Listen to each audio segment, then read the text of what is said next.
became more accepting of queer material, and wait, sorry. I'm starting to lose my train of thought. I'm so tired.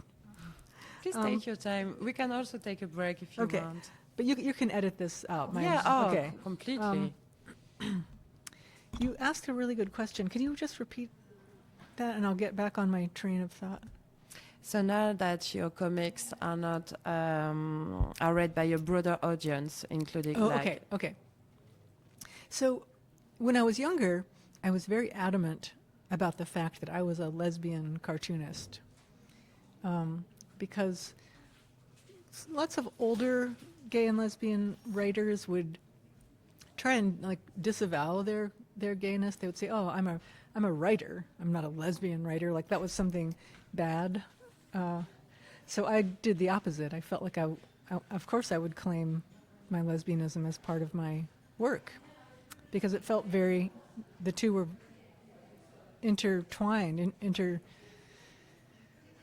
inextricable from one another. But as I have gotten older, I mean, I'm still happy to be seen as a lesbian cartoonist. That's fine. But of course, I also don't want to be reduced to a category. I want to just be a cartoonist. And I think that's been happening. I think that I have been, kind of, I've reached this somewhat mainstream level. But it's hard because inside I still feel like the outsider, even though I've become an insider. So it's a strange thing to navigate. Sure, but for us, I mean, it's so important to have like I will say a dyke cartoonist who became mainstream, because it's the question of role model. It's possible. Yeah. So no, that's true. I'm very happy to have been able to reach a broad audience. That's a great gift.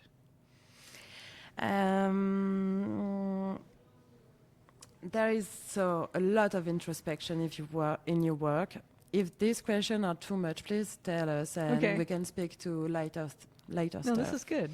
So there is a lot of introspection in your work. Is it a need for you to express it through your art? Like, is writing and drawing a form of therapy for you?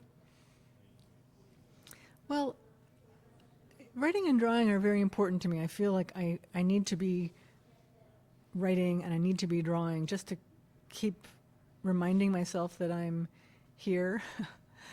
It amazes me that there are people who don't keep a diary. They don't know what they did yesterday, and they don't really care. To me, I feel like I really need to know all of that stuff. I like to write down my thoughts. I can't really think well unless I'm writing. They're connected to me.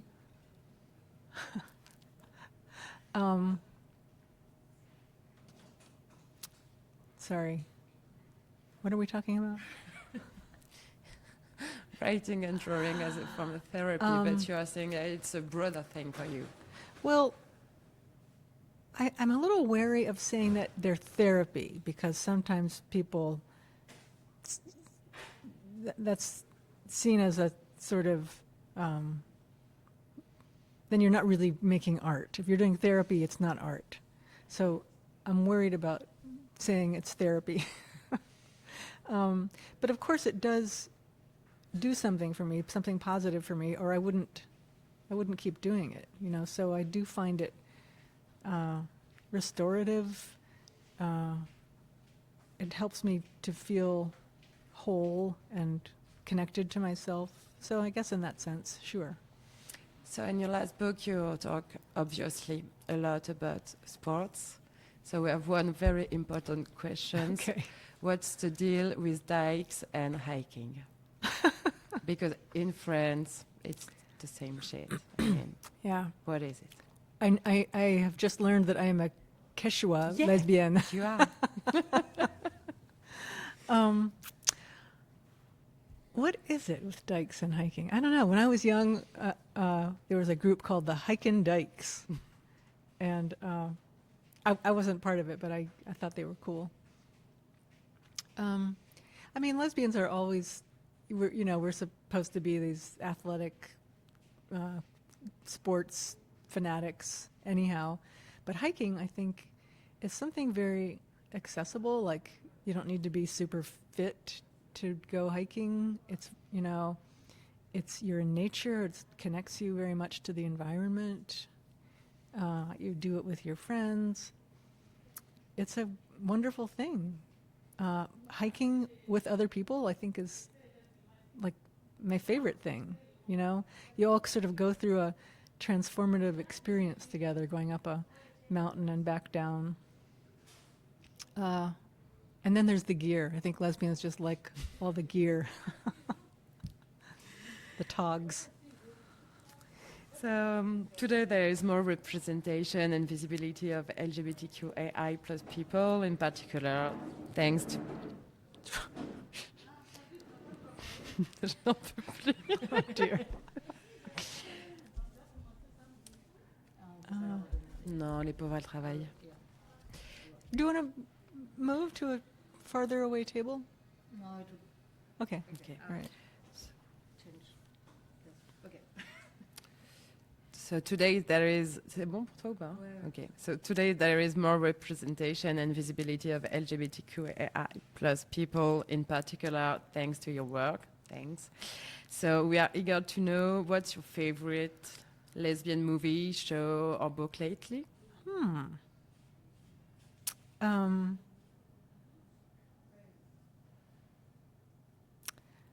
is my favorite?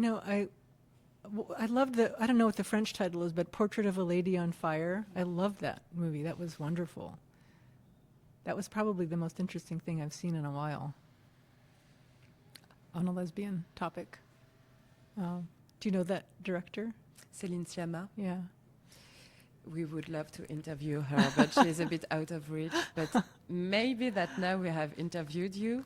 We are climbing Yes. the scale of celebrity. Who was a lesbian figure that inspired you? Who inspired me? Like when I was young, you mean? Yeah, for example. Well, I didn't know many lesbians. I mean, until it wasn't like I grew up reading books about, heroic lesbians. I started learning about people. Well, actually, Colette was one of the first lesbians I met in literature. I don't know if she's technically a lesbian or bisexual, who knows. But my father actually gave me a volume of her memoirs before he knew I was a lesbian and before I knew he was gay. So it was this very symbolic book for us. But I was fascinated to read about this Paris nightclub scene and the music hall performances that she did with Missy, the cross-dressing woman. That was very, very inspiring. Made me feel free. Like these were role models. Look at how these women were living, decades ago. So thank you for all of these answers. To close up this interview, would you tell us what you are working on lately? I'm actually working on a sort of auto-fictional work about myself. It started out as a memoir, as another memoir about me and my life, me telling the truth about my life. And the more I thought about that, the more bored I felt by it. And I wanted to just have some fun. So it's still about me, but I'm just a character. I'm just a cartoonist named Alison Bechdel. And I look like me, but there are many things that are different that don't match my real life. And it's been really fun. And my friends in this book are the Dykes characters. Okay. I've brought them out of retirement and turned them into, recycled them into this book. And it's really fun to have them back. And they're all older, they're my age now. And we're all these curmudgeonly old people in our 60s complaining about the world. But that's been really fun. Okay, we're excited to read this.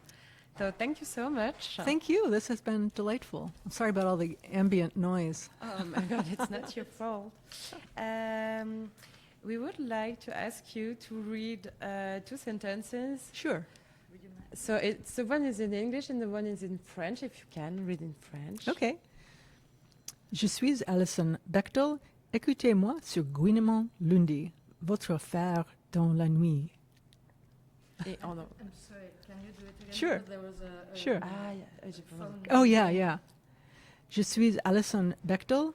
Écoutez-moi sur Gouinement lundi. Votre affaire dans la nuit. Thank you so much. Thanks, you guys. This is Thanks. great.